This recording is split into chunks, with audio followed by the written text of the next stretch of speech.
My ambition when I wrote Easy Money was really to turn the Scandinavian crime tradition 180 degrees opposite, to turn it all upside down.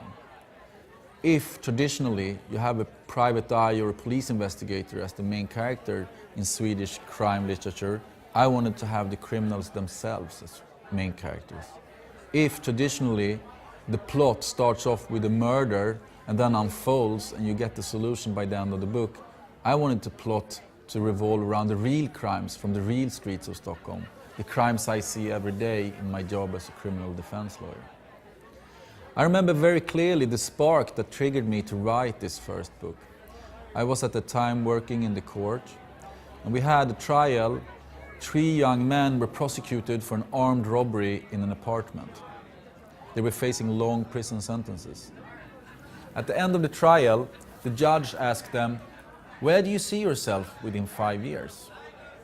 The judge wanted these young men to show whether they had an ambition to become citizens, to stop doing crime, to start studying, what have you, just not doing crime.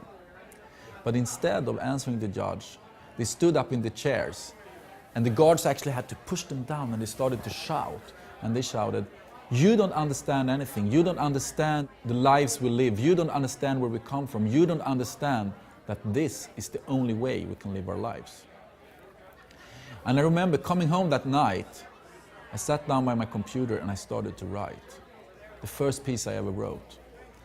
And I wrote about this armed robbery, but not from the perspective of the victims or a police investigator coming in to solve the crime, but from the eyes of these young men, from the eyes of the criminals themselves.